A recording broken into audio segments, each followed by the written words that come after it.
اعوذ باللہ من الشیطان الرجیم بسم اللہ الرحمن الرحیم۔ اللہ کے نام سے شروع کرتی ہوں جو بہت ہی مہربان اور نہایت رحم کرنے والا ہے۔ روحانی وظائف چینل کی طرف سے تمام ویورز کو السلام علیکم ورحمۃ اللہ وبرکاتہ۔ میں اپنا چینل روحانی وظائف کے ساتھ آپ کی خدمت میں ایک نیا روحانی وظیفہ لے کر حاضر ہوئی ہوں۔ میرا آج کا وظیفہ ذوالحجہ کے متعلق ہے، ماہ ذوالحجۃ الحرام کے متعلق میرا وظیفہ ہے۔ تو اپنا وظیفہ بتانے سے پہلے میری تمام ویور سے گزارش ہے کہ میرا چینل روحانی وظائف سبسکرائب کر لیں اگر آپ لوگوں نے ابھی تک سبسکرائب نہیں کیا، اور ساتھ میں بیل آئیکن کے بٹن کو بھی دبا لیں تاکہ ہر آنے والی ویڈیو کی اپڈیٹس آپ کو مل سکیں۔ تو آتے ہیں اپنے وظیفے کی طرف۔ سب سے پہلے میں آپ کو ابتدائی 10 دنوں کی فضیلت بتاتی چلوں کہ بعض احادیث مبارکہ کے مطابق ذی الحجہ کا پہلا عشرہ یعنی ابتدائی 10 دن رمضان المبارک کے بعد سب دنوں سے افضل ہے۔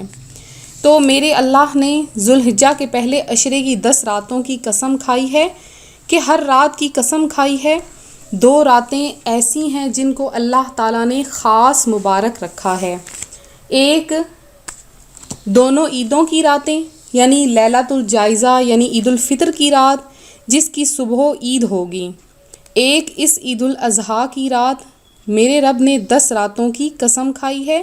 جو بندہ ان 10 راتوں میں اللہ کو راضی کرے گا اور 10 راتوں کو روشن کرے گا یعنی کہ خوب عبادات کرے گا، تو بس آپ کچھ نہ کریں، بس میری ایک درخواست ہے کہ ان 10 راتوں میں عشاء کی نماز جو ہے وہ ادا کرنے کے بعد آپ نے صرف آخر میں 2 رکعت جو ہے وہ صلاۃ التوبہ کے پڑھ لینے ہیں۔ صلاۃ التوبہ کے آپ 2 رکعت پڑھیں گے تو آپ دیکھیے گا کہ انشاءاللہ عز و جل اللہ تبارک و تعالی آپ سے راضی ہو جائے گا، کیونکہ آج کل ہماری امت کو توبہ کی اشد ضرورت ہے، معافی کی اشد ضرورت ہے، استغفار اور ندامت کی اشد ضرورت ہے اور رونے کی اشد ضرورت ہے۔ تو 2 رکعت نفل نماز توبہ کے پڑھ کر اللہ تعالیٰ سے ایک بات کہہ دیں کہ مولا اپنے لیے اور پوری امت کے لیے میں توبہ کرتی ہوں یا توبہ کرتا ہوں۔ اللہ تو نے ان راتوں کی قسم کھائی ہے، یقیناً ان راتوں میں جو ہے تجھے پتہ ہے، اور مولا وہ تو جانے اور برکت تو جانے اور وہ خیر تو جانے۔ ان راتوں کے اندر جو عافیت ہے وہ تو جانے، اور جو راتوں کے اندر رحمت اور راحت ہے وہ تو جانے، اور ان راتوں کے اندر جو بھی ملتا ہے مجھے خبر نہیں ہے۔ اور مولا میں تو توبہ کرتا ہوں تیرے آگے، میں تو توبہ کر کے ہر ایک چیز تجھ سے مانگتا ہوں۔ اس کے بعد یہ کہیں کہ مولا ان راتوں میں جتنی بھی برکت ہے، عافیت کے خزانے ہیں، مولا مجھے، میری نسلوں کو اور پوری امت کو دے دے۔ تو بولیں، دیکھیں کتنی بڑی دعا ہے، اور یہ بہت بڑی دعا میں آپ کو بتا رہی ہوں کہ رمضان کا آخری عشرہ، ذی الحجہ کا پہلا عشرہ انتہا ہے۔ یہ جو ذی الحجہ کا پہلا عشرہ ہے اس میں صرف 2 رکعت نماز نفل پڑھ لیں۔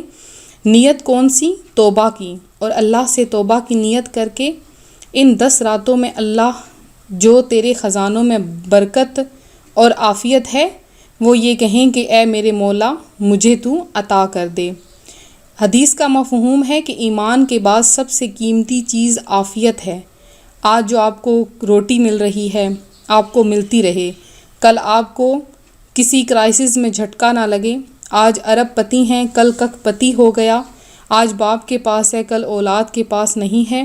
جب عافیت چھن جاتی ہے پھر بندہ برباد ہو جاتا ہے، بیماریوں میں، تکلیفوں میں، مصیبتوں میں، گھریلو حالات میں، ناکامیوں میں بندہ کہاں سے کہاں چلا جاتا ہے۔ اور جب رب نے ان 10 راتوں کی قسم کھائی ہے تو سوچو کہ کوئی انتہا ہوگی، کوئی تو انتہا ہوگی کہ جس 10 راتوں کی میرے رب نے قسم کھائی ہے ان راتوں میں کچھ ہوگا، تو قسم کھائی ہے۔ قسم کھانے والا خود رب ہے، اور راتیں بنانے والا بھی وہی رب ہے، اور متوجہ کرنے والا بھی رب ہے۔ تو معلوم ہوا کہ جو اعلان کرتا ہے کہ آؤ دوں گا، جو آئے گا دوں گا، میرا رب جب بلاتا ہے تو ضرور دیتا ہے۔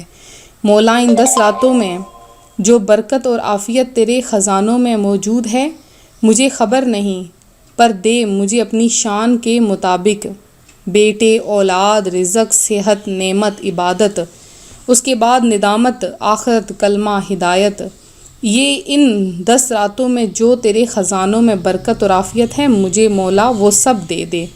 تو دیکھیے کہ آپ کی ساری ان دعاؤں کی بدولت کیسے آپ کو رحمتیں اور برکتیں نصیب ہوتی ہیں۔ اور ان 2 نفلوں کے بعد مولا یہ کہیں کہ تیرے خزانوں میں کمی نہیں، بس تو ان 10 راتوں کی خیر مجھے بھی دے دے اور میری نسلوں کو بھی دے دے، اور ان 10 راتوں کا نور مجھے بھی دے اور میری نسلوں کو بھی دے دے، ان 10 راتوں کی برکت مجھے بھی دے دے اور میری نسلوں کو بھی دے دے۔ اور اس کے بعد آپ یہ کہیں کہ اللہ سے یہ 10 راتوں کے بدلے کہ میں سوتے وقت 2 نفل پڑھ لینا جو ہے کوئی مشکل نہیں، آپ نیت کر لیں کہ میرے مولا میں نیت کرتا ہوں میں روزانہ عشاء کی نماز کے بعد نفل پڑھوں گا، درود پاک پڑھوں گا، کہ ان 10 راتوں میں بہت ہی کمال برکت ہے، کمال ہی خزانے ہیں۔ تو آپ نے لازمی رات کو سوتے وقت جو ہے وہ صلاۃ التوبہ پڑھ کر سونا ہے۔ اس کے بعد جو میرا خاص الخاص وظیفہ جو میں آج آپ کو بتاؤں گی وہ یہ ہے کہ آپ اس وظیفے کو ذی الحجہ کے ماہ کے شروع ہوتے ہی اگر آپ کریں گے، جیسے ہی ماہ اب دیکھیں ماہ شروع ہو گیا ہے تو آپ نے اس کو 30 دن تک کرتے رہنا ہے، 30 دن تک کسی بھی دن آپ اس وظیفے کو کر سکتے ہیں۔ تو اس وظیفے کو کرنے سے آپ کی ہر مراد، آپ کی ہر خواہش جو ہے وہ پوری ہو جائے گی اور رزق کی بے حد و حساب برسات ہو جائے گی۔ آپ کو کسی قسم کی مالی پرابلمز، مالی جو ہیں وہ وسائل کی کمی وغیرہ آپ کو نہیں ہوگی۔ تو آپ یہ وظیفہ کریں، آپ کی جو بھی دل سے خواہش نکلے گی کہ میری فلاں خواہش ہے وہ پوری ہو جائے، تو آپ کی فوری جو ہے اسی ماہ کے اندر آپ کی یہ خواہش اس مبارک مہینے کے اندر پوری ہو جائے گی انشاءاللہ عز و جل۔ تو آپ نے کرنا کچھ یوں ہے کہ اول آخر آپ نے 21 مرتبہ جو ہے وہ درود پاک پڑھ لینا ہے۔ درود پاک آپ نے کوئی بھی پڑھنا ہے، صلی اللہ تعالی علی محمد صلی اللہ علیہ وآلہ وسلم آپ پڑھ لیں۔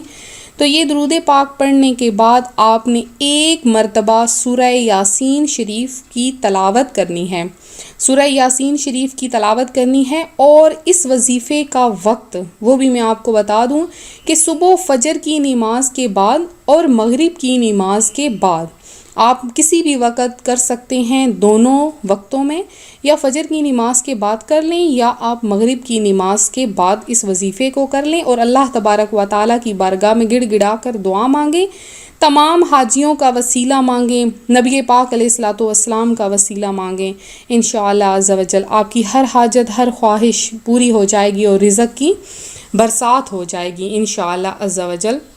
میں امید کرتی ہوں میرا آج کا روحانی وظیفہ آپ کو پسند آیا ہوگا۔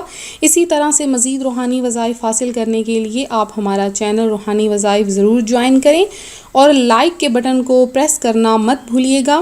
اس کے علاوہ ان وظائف کو آگے بھی شیئر کریں تاکہ آپ بھی اس کار خیر میں حصہ لے سکیں۔ تو ملتے ہیں اگلے وظیفے کے ساتھ، دعاؤں میں یاد رکھیے گا، اپنا خیال رکھیے گا، اللہ حافظ۔